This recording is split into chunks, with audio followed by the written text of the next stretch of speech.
नमस्कार मित्रांनो, स्वागत आहे तुमचं आपल्या YouTube चॅनलवर। मित्रांनो, लाडकी बहीण योजनेसंदर्भातच्या अतिशय महत्त्वपूर्ण अशा अपडेटमध्ये आपलं स्वागत आहे। मित्रांनो, लाडकी बहीण योजनेची KYC ची मुदतवाढ शासनामार्फत करून देण्यात आलेली आहे। 31 मार्च 2026 पर्यंत लाडक्या बहिणींना आपली KYC पोर्टलच्या माध्यमातून करता येणार आहे। ज्या महिलांच्या KYC नजर चुकीने चुकल्या असतील तर अशा महिलांना दुरुस्तीची सुवर्ण संधी शासनामार्फत उपलब्ध करून देण्यात आलेली आहे। आता मित्रांनो, या KYC च्या माध्यमातून आपल्याला सांगू इच्छितो की KYC करताना महिलांना मोठ्या अडचणी येत आहेत, वेगवेगळे प्रश्न मनामध्ये उत्पन्न होत आहेत। तर या संदर्भाची सविस्तर अपडेट या व्हिडिओच्या माध्यमातून मी देण्याचा प्रयत्न करणार आहे।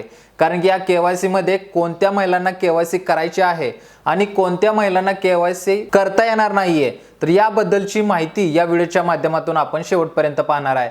त्याचबरोबर ज्या महिलांची KYC होत नाहीये तर त्यांच्यासाठी कोणता पर्याय उपलब्ध असणार आहे याबद्दलची माहिती तुम्हाला या ठिकाणी मी देत आहे। त्याच्यामुळे व्हिडिओ कोणत्या ठिकाणी स्किप करू नका, शेवटपर्यंत पहा। अतिशय महत्त्वाची माहिती आहे, व्यवस्थित पहा जेणेकरून तुम्हाला या व्हिडिओच्या माध्यमातून KYC संदर्भात सविस्तर अपडेट, सविस्तर डिटेल समजून जातील।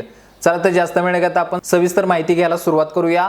तर मित्रांनो, सुरुवातीला या ठिकाणी सांगायचं झालं तर KYC च्या पोर्टलवरती गेल्यानंतर त्या ठिकाणी ज्या महिला KYC करत असतील तर अशा महिलांना एक मेसेज पाहायला मिळत आहे, ज्याच्यामध्ये लिहिलं जात आहे की आपलं या दुरुस्तीच्या यादीमध्ये नाव नाहीये आणि काय महिलांची KYC या प्रकारचा मेसेज न होता OTP जाऊन त्यांची KYC कंप्लीट होत आहे। तर या दोन्ही मधील फरक काय असणार आहे याबद्दलची माहिती या ठिकाणी देतो। तर मित्रांनो, शासनामार्फत सुरुवातीला सांगण्यात आलेलं आहे किंवा लिंक वरती गेल्यानंतर सुद्धा आपल्याला या संदर्भात स्पष्ट मेसेज सुद्धा पाहायला मिळत आहे की ही KYC जी असणार आहे ही फक्त पूर्वी KYC करताना नजर चुकीने प्रश्न उत्तरामध्ये क्लिक करताना चुकलं असेल किंवा काही कारणास्तव KYC करताना नजर चुकीने वेगळ्याच ठिकाणी क्लिक झाला असेल तर त्या महिलांसाठी ही KYC शासनामार्फत उपलब्ध करून देण्यात आलेली आहे।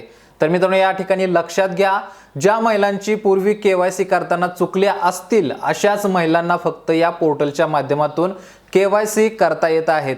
ज्या महिलांनी ऑलरेडी KYC केल्या नसतीलच तर अशा महिलांना पुन्हा एकदा याच्यावरती संधी मिळत नाहीये, त्यांना या पोर्टलवरती आपली KYC पूर्ण करता येत नाहीये।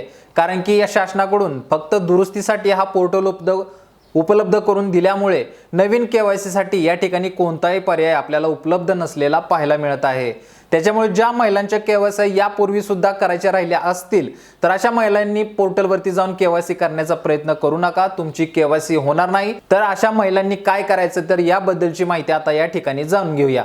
तर या महिलांनी सर्वात अगोदर आपण या लाडक्या बहिणीच्या योजनेमध्ये पात्र ठरत आहे का हे जाणून घेणं गरजेचं असणार आहे। त्यासाठी तुम्ही पोर्टलवरती जाऊन सुद्धा सविस्तर माहिती पाहू शकता। पोर्टलवरती दिलेले आहे या योजनेमध्ये पात्र ठरण्यासाठी तुम्हाला काय अटी आणि नियम असणार आहेत त्याचा सेपरेट टॅब पोर्टलवरती आहे, तो तुम्ही पाहू शकता। त्याचा स्क्रीनशॉट तुम्ही इथं पाहताय, मी दिलेला आहे। तर या पद्धतीने अटी आणि नियम आहेत त्या तुम्ही व्यवस्थित वाचून घ्या, म्हणजे तुम्हाला समजेल की तुम्ही या लाडकी बहीण योजनेसाठी पात्र ठरला आहात का। त्याच्यानंतर पुढची दुसरी प्रोसेस असणार आहे, जर तुम्ही या योजनेच्या अटी आणि नियमांमध्ये बसत असाल, तुम्ही या योजनेसाठी पात्र ठरत असाल तर तुम्ही आपल्या पंचायत समितीमध्ये म्हणजे आपल्या तालुक्यामधील जे पंचायत समिती आहे या ठिकाणी जाऊन महिला व बाल विकास कल्याण विभागामध्ये जाऊन तेथील अधिकाऱ्यांवर संवाद साधायचा आहे।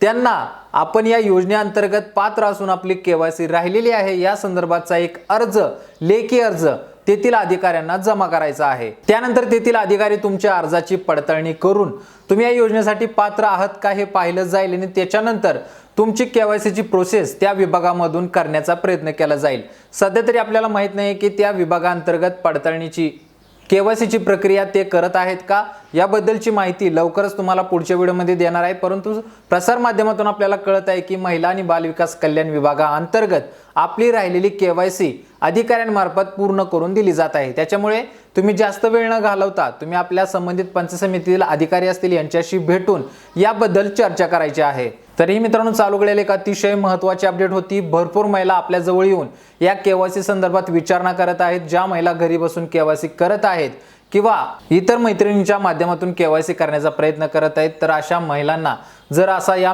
दुरुस्ती संदर्भाचा मेसेज आला तर समजून जा तुमची KYC या पोर्टलच्या माध्यमातून होणार नाही। आणि ज्या महिलांनी मित्रांनो OTP जाणार आहे तर अशा महिलांनी समजून जा यापूर्वी आपली KYC करायची राहिली होती, आपण अपात्र यादीमध्ये आलो होतो, त्याच्यामुळे पात्र होण्यासाठी आपल्याला KYC करणं खूप गरजेचं आहे।